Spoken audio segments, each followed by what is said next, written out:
Welcome to chartingwealth.com. This is our market review for Tuesday, the 21st of April, 2015.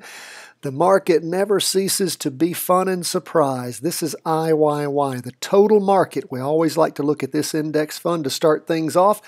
This is what we saw the 8 days prior to this candle. This candle is the combination of the last couple of days, and what you see here is an interesting candle, a long wick at the bottom, some movement down here, and a little bit of movement up. What's very interesting is we had a violation of this at the close of the day on Friday, and this is where you get to on Monday. Now, it's not crossed over. In fact, it is below the trend line. However, look at what's happening here on the 2-day chart. You see the 2-day chart continues to build. It has not crossed over going down. It's about the same as it has been the last several days. And you can see the derivative oscillators continue to heat up. Now, the derivative oscillator is basically showing us how much of a drive there is and sort of where the push in the metrics are for the money, and as far as the total market is trying to push itself up and grow. It's sort of an acceleration, as opposed to what we see with the moving average convergence divergence, which is what the blue and red lines are here. Now, just to get a better view as to what happened, we're going to the 4-hour chart, which is basically these two candles showing what happened today, which is Monday, leading on into Tuesday, and what happened on Friday. And you can see on Friday, it was that options expiration. Crazy things can happen. The market fell off. Then it tried to gain back. Didn't gain quite back to where it was, but it did gain substantially. You can see the derivative oscillator moving off. You can see the MACD converging, that is coming together, not diverging, going further apart, which is what it was doing here, but converging. Now, again, the 4-hour chart is a much smaller chart, not nearly as strong and as big as our big 2-hour chart. So what's going on here? Well, the market is continuing to try to keep its move up. Now, what's interesting is, of course, we are getting to the end, as this month continues to go on, of the last of the big 6 months. Sell in May and go away. I keep saying that is when the big money typically leaves the market and can pose problems for us with not a lot of volume, and small things can make big impacts. Now, let's continue to look through. That's what's happening with the total market. We see just about the same thing here on the SPY, that is the Standard & Poor 500 big companies. Let's take that and revert back again to the 4-hour chart, and we see virtually the same thing. We see the MACD trying to come back together, derivative oscillator falling off, and look, you see it actually moving back over the trend line we had originally drawn on the 2-day chart. Very interesting to see this kind of movement. What does this tell you? Well, this tells you you had some crazy volatility on expiration Friday, and it's yet to be seen the full impact of that and if the market's going to keep going up. Hopefully, as we talked about before, you had left your position, taken your money here on Thursday, not going into options expiration Friday, but the market is trying to gain its footing again. Now, let's go back to the 2-hour chart and let's go over to the Qs. Here's the Qs. Now, the Qs haven't had the acceleration that we saw here before, but is this not fascinating? Look at this. You see on the Qs the crossing over going up on the 2-day chart. Now, is that strange? We violated the 2-day trend line. We had a lot of falling off on Friday, but on Monday, it's regaining it and actually crossing over, going up, and the derivative oscillator has accelerated.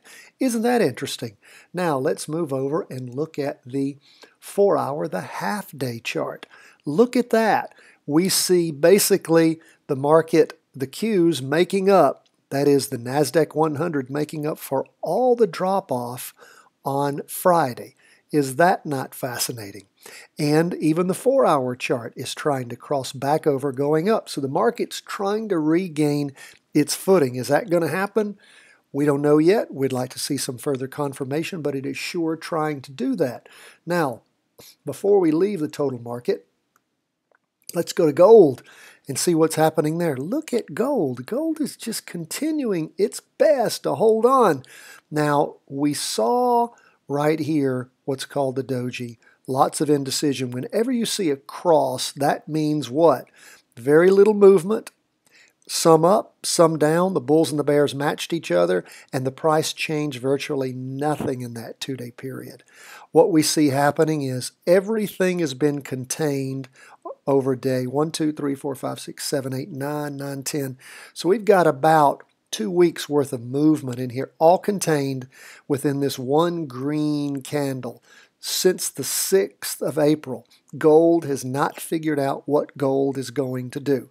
Now, if we looked only at the 2-day trend line to try to give us some idea, we can see that it does appear the derivative oscillator is backing off, and we see that the moving average convergence divergence is converging.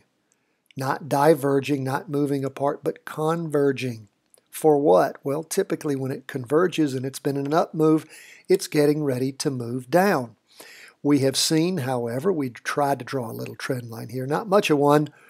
Did it really violate that? It's hard to even call that much of a trend line. You could call it a little bit of one, and it's really not much of a violation. But if you had to look just at the 2-day, the bigger chart, you would say derivative oscillator falling off, MACD converging. We would, if somebody put a gun to our head, say it looks like gold's losing its momentum and is going to go down. Now, let's revert out, but we don't have to say that. Remember, we're not professional traders. We don't have to trade. Now, look at what gold is doing on the 4-hour chart. It is falling off. It's never actually regained since it fell off back on between the 8th and the 9th of April. We've not seen gold regain. It has continued on the 4-hour chart to move down, down, down. It tried to cross over going up right in here, but just couldn't make it past the 34 moving linear regression line. That's a 34 period moving linear regression line. So it was not able to do that. So what we have here is, again, this is paralleling the fall off here, is paralleling the convergence that we were seeing on the bigger chart. We're also seeing the derivative oscillator fall off a little bit. So if we had to bet on gold, which we do not have to do, nothing super strong happening, but it does appear that gold is losing its momentum in its updrive. So what does all of this mean for us as we look at the market this week? Well, we look at the overall market, we can see that it is attempting to recover from its downturn on Friday. We will continue to see just what it does and if it makes up for that and continues to move up. This is one of our last good months for positive, either good long-term down movements or up movements. Again, this tends to be a bullish month, but we're getting ready to go into the summer doldrums. And if we had to bet on gold, it looks like gold is starting to lose its momentum, but we shall see. Again, all we do here is try to educate. None of this is advice for you to go trading on. We did have a good time looking at the total market, SPY, and the Qs. Please continue to follow this. Follow our lessons. We love to hear from you. We appreciate you tuning in to us every day. Great trading tomorrow, and we look forward to coming back to you on Wednesday. God bless. Good trading.